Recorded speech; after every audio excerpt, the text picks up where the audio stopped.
History is not written by time. It is carved by ambition, by dreams, by swords raised against impossible odds.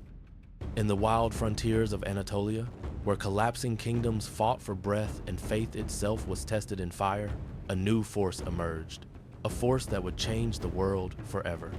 This is the story of the Ottoman Empire, a world that lasted over 600 years, a civilization stretching from the gates of Vienna to the deserts of Arabia, from the mountains of Persia to the coasts of North Africa. But every empire begins as a whisper, and this one was born from dust. Before the Ottomans, the map of Anatolia was chaos. The mighty Seljuk Sultanate that once ruled the region had fractured under internal rivalries and Mongol pressure. Kingdoms broke, leaders fled, villages burned, faith and identity were shaken. Across the plains, nomadic Turkish tribes wandered, displaced by Mongol storms sweeping through Central Asia. They sought refuge, land, a purpose, and a future. Among these tribes was the Kayi, a branch of the Oghuz Turks. They were warriors, hardened by exile, driven by survival and loyalty to their banner. Their leader, Ertugrul Gazi, a man of courage and quiet wisdom, who won land near Saud after aiding the Seljuks. When he died, his son inherited more than territory. He inherited a dream waiting to ignite. His name was Osman ibn Ertugrul, not yet a sultan, not yet a legend, simply a young warrior leading a tribe on the edge of survival. Yet history has strange ways of choosing its heroes. Osman possessed what many rulers lacked: patience, faith, fierce determination, and an unbreakable belief that destiny favors the bold. Osman watched the world around him crumble, Byzantines losing power in the west, Mongols dominating the east, small Turkish beyliks fighting for scraps. In such times, most men protect what little they have. Osman, however, saw opportunity. Legend says Osman once slept in the house of a holy scholar, Sheikh Edebali. In his dream, the moon descended from the sky and entered his chest. From his heart grew a tree, vast and mighty, its branches spreading across 3 continents.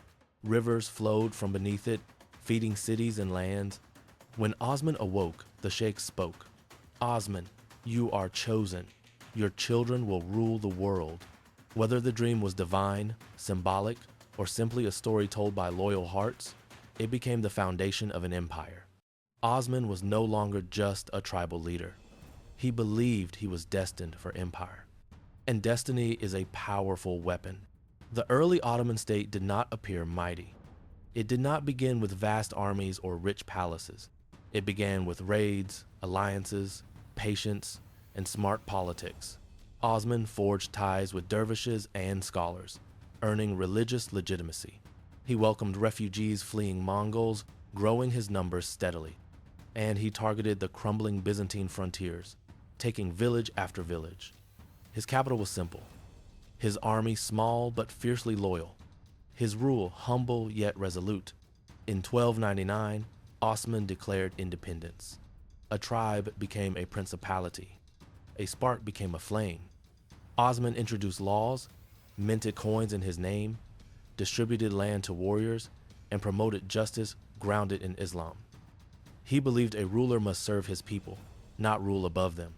As word spread, warriors and scholars flocked to his cause. Saud became a center of hope and ambition. His companions were legendary: Turgut Alp, Konur Alp, Aksa Koka, brave warriors who carved history alongside him. The Ottomans were not just fighting for land, they were fighting for a future. And slowly, the world began to notice. When Osman grew old, leadership passed to his son Orhan Gazi. Where Osman was a warrior founder, Orhan was a builder ruler. He organized the army. He created administrative structures. He expanded territory deeper into Byzantine lands. Most importantly, in 1326, Orhan captured Bursa.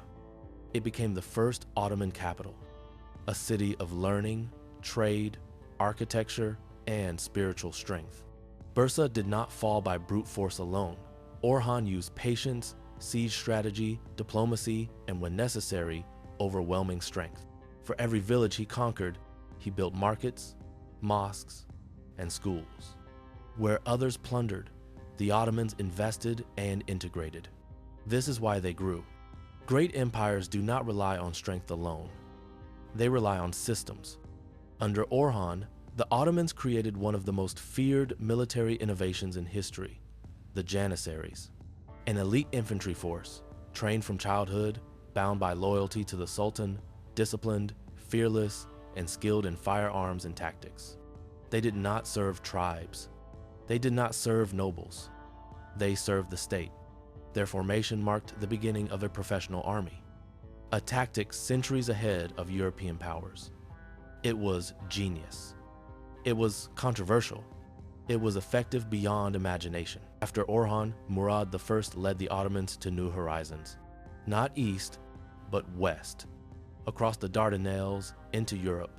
The Balkans, divided and exhausted by internal conflicts, witnessed the rise of a new power. Murad captured Edirne, making it the new capital. He secured alliances, marriages, and vassals. He crushed armies at Maritza and Kosovo.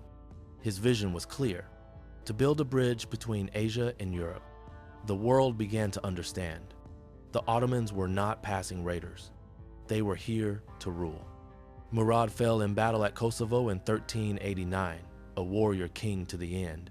His son Bayezid, known as Yildirim, the Thunderbolt, rose with fury and ambition. Bayezid expanded rapidly, subjugated Balkan states, and struck fear into Europe. He laid siege to Constantinople. He dreamed of empire matching Alexander and Rome. But as his star rose, another titan approached from the east, Timur, the conqueror of Persia and Central Asia. Their clash at Ankara in 1402 shook the world. The Ottomans were defeated. Bayezid was captured. The state nearly collapsed. For 11 long years, the empire plunged into civil war. Brothers fought brothers. The dream cracked. Yet, unlike many powers, the Ottomans did not vanish. Their system, faith, and shared identity held firm. And eventually, a new leader emerged to restore order. The savior came not as an old seasoned king, but as a boy. Mehmed II, son of Murad II, ascended the throne young and impatient. He was intelligent, multilingual, well-read, trained in math, astronomy, philosophy, warfare, and religion. A scholar warrior with fire in his veins. Twice he became sultan. Twice the world underestimated him. He studied the failures of those before him. He learned the lessons of collapse and recovery. And he knew one thing: the empire's future lay in one city. A city ancient and powerful. A city the world thought impenetrable. Constantinople. For centuries, Muslim leaders dreamed of conquering Constantinople. Prophets spoke of a great commander who would one day capture it. Mehmed believed he was that man. He gathered engineers from across the world, cast massive cannons capable of shattering ancient walls, built a navy, and assembled one of the greatest armies of the age. On the 6th of April, 1453, the siege began. For 48 days, earth shook. Cannons thundered, walls cracked, soldiers clashed. The Byzantines, led by the brave Emperor Constantine XI, fought with desperation and honor, defending their ancient capital. But Mehmed had innovation, strategy, and relentless will.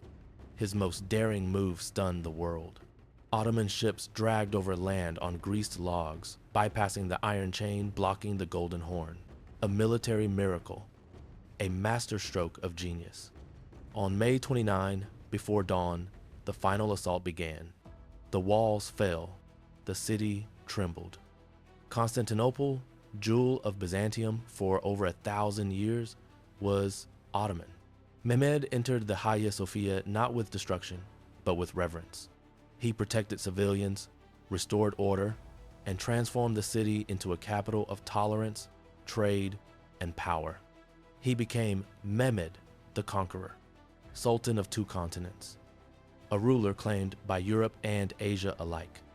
From a refugee tribe to the conquerors of Constantinople, from nomadic tents to imperial palaces, from uncertainty to destiny, the Ottoman Empire had risen. But this was only the beginning. Ahead lay a golden age of science, architecture, justice, poetry, trade, and unmatched military power. An empire led by genius rulers, brilliant administrators, and fearless soldiers. Next, we enter an age of sultans like Suleiman the Magnificent, architects like Sinan, explorers, scholars, artists, warriors, and the height of Ottoman glory.